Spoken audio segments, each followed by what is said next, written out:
Hi, this is Brian Kim. I'm going to share with you my Wetlab training experience using an artificial eye for the Ivantis Hydrus Microstent. So for those of you who don't know, Ivantis made this microstent and it is a MIGS procedure.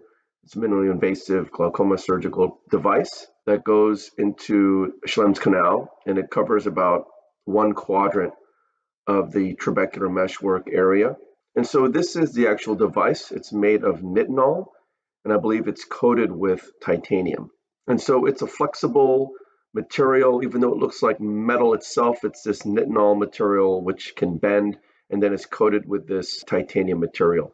And this is the tip of the injector. You can see there's a tracking wheel. When you dial the wheel forward, it advances the device. When you pull it backward, it withdraws back into the device. And you can see the middle part right there, the blue part. You can actually rotate that, and it rotates the cannula so it points in any direction you want. So if you want to make it go towards the left, you can make it go that way. If you want to make it go towards the right, it can go that way as well. And so this is the device. This is a simulation of it. I found these pictures on the internet, and you have to use a gonio prism. You can see this is not quite accurate because you have to angle the device pointed slightly upward. So when I say upward, not pointed all the way to the left, but pointed, tilted about 10 to 15 degrees upward in the clockwise fashion. Again, 10 to 15 degrees more clockwise. And you want to angle it up over the trabecular meshwork. And you want to angle it so that you stab into the trabecular meshwork, but on the top portion of the trabecular meshwork. It's analogous to stabbing the shovel into the dirt because you have to stab in order to be able to cannulate trabecular meshwork into Schlemm's canal. So that's the concept. You have to be able to stab the TM like a shovel. Once you stab it, you can dial that wheel forward and it advances the device. And once you get it in there, you have to level out so that you're not pointed 15 degrees upward anymore. You're actually pointed in the same direction parallel to the Schlemm's canal and trabecular meshwork, and it level it off so it's parallel to Schlemm's canal, and then it's able to go ahead and cannulate the entire system. And so you can see this is the artificial eye. You can see I'm holding the device. I'm rotating that handle so that the cannula is going to point the way I want to. You want it, again, pointed slightly upward with the way you hold the device in your hand. And so that's going to be different for every surgeon. I'm being instructed to position my hand so that I can have it pointed again about 15 degrees up.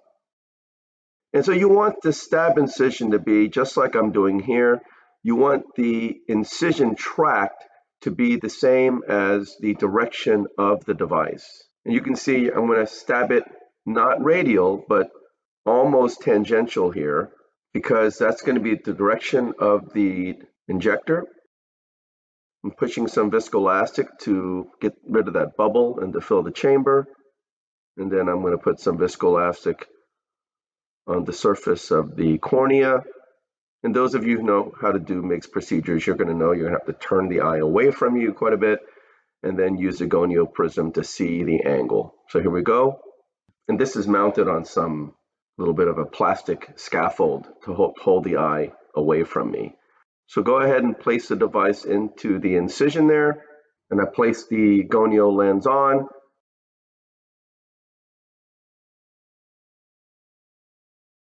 I increase the mag, and you can see the TM. You want to stab into the TM. You really want to stab into anterior TM. That's what I've been told here. So angle 15 degrees up. I'm trying to stab, and I don't know if it's the eye or if it's me, but I thought I stabbed, but then, you can see I'm not really quite stabbed. And so just like the shovel concept, unless you actually stab into the dirt, you're not going to be able to scoop the dirt up. That's the concept that you have to have. Similar to the first generation eye stent in that regard, that you do have to stab a little bit, but it's not as sharp as the first gen eye stent. And so you have to, and it's like a kind of a scooped shape. It's not like shaped like a needle. So I'm trying to place it, and you saw me slip there. I might have had it engaged, but obviously the technique wasn't right. And so I'm having some trouble. I thought I stabbed it in, and then I tried to advance it, and you saw it slip out. So I'm advancing, and then it slips out again. You see that if it comes off the wall of the eye, you know that you're not in. So right there again, I thought I was in, and then as you see, it's going off the wall of the eye, and it's shiny. If it's shiny, that means it's not likely to be in. You see that? And so I go back, and I'm really, jacking up this eye here. Again, I think I'm in, and then it slides out.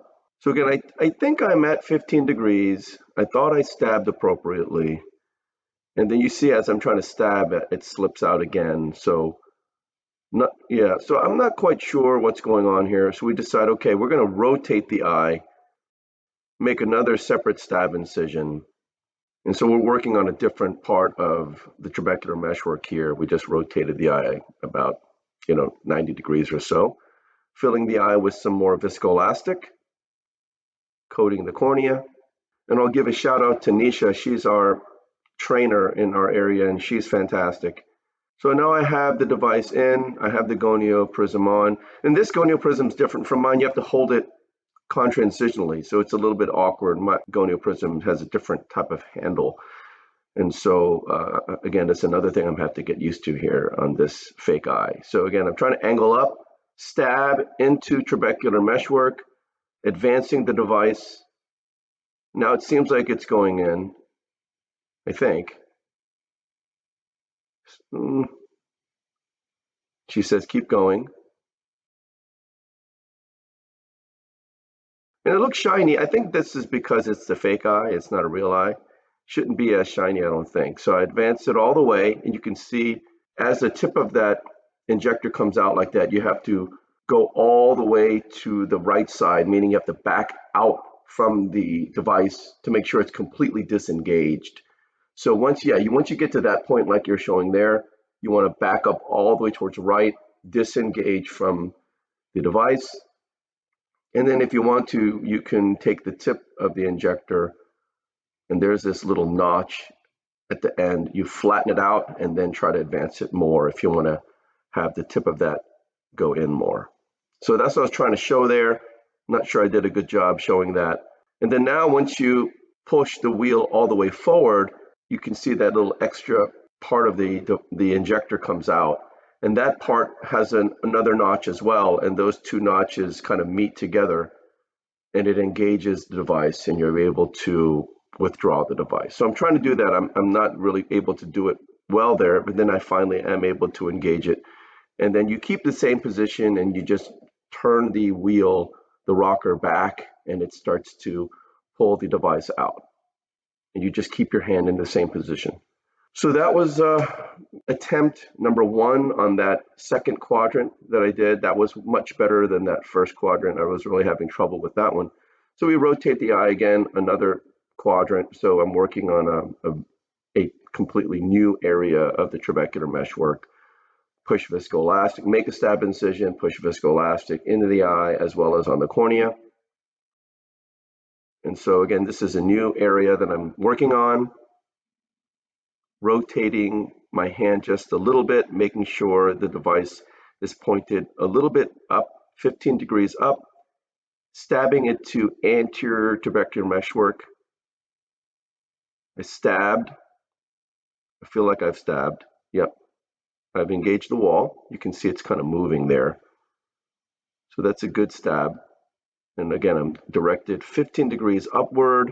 I'm advancing the wheel forward. Once I feel like I'm in, I flatten out right here. I flatten out, make sure I'm parallel to Schlemm's canal, and then I gently continue to advance. When you flatten out, you also want to make sure you're not pushing against the scleral wall. So now I'm fully disengaged. I back out. I move quickly here because I guess I feel like I've gained some confidence now. And I flatten it out and then push it in. So that was it. Pretty straightforward on that first attempt on that third quadrant. So you engage the injector on the two ends, and it hooks, the two notches hook together, and then you're able to dial the wheel back. So that is my training for the Ivantis Hydrus Microstent. It went pretty well. I had some trouble in the beginning with that first quadrant of that artificial eye, but the concept is simply you want to make sure you rotate the tip of the cannula, and it does have that sharp tip. It's almost shaped like a shovel. You want to have it rotated slightly upward because your angle is going to be slightly upward, not parallel to the trabecular meshwork in Schlemm's canal, but about 15 degrees up.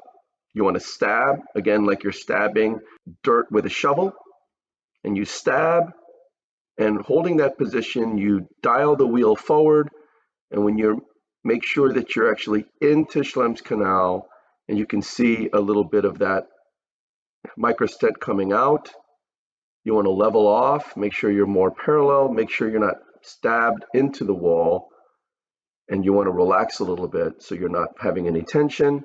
And then you continue to advance the device with the wheel. And when you have the wheel fully advanced, you can see the injector. There's this little tip that kind of comes up and it lifts, and you can see it's kind of like a V shape. So once you get to that position, you want to back out, which means you're going to be withdrawing the device, moving away. So since in my case, it's directed towards the left, when you back out, that means you're going to have to disengage the device by moving your hand towards the right. You want to pull away to the right, so you're backing away to make sure you're fully disengaged from the microstent, and then you're disengaged. And then you can use the end tip, the shovel part of the injector. You can push down on that notch on the microstent, push down to flatten it out, and then you can advance it even further if you wanted to.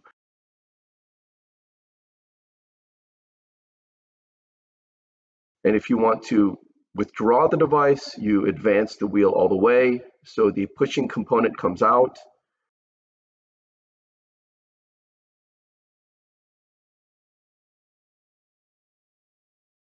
As you pull the wheel back, the two notches from the microstent and the injector will engage with each other as you pull the wheel back. And as you continue to do that, it will withdraw the device. You don't have to move your hand while you do that. You just have to pull the wheel back and it withdraws the device. And I think the key is making sure as the device comes out, you want to make sure it's following the contour of the Schlemm's canal. You don't see it coming off the wall of the eye. If that happens, that means you're not in. And in a real eye, I think when you go in, you will see that the device looks less shiny because it's in Schlemm's canal. So I learned a lot in this first experience with the Wetlab, and you'll see a follow-up video of my very first patient doing this Hydrus Microstent. So I hope this was helpful to you, and I thank you for your attention.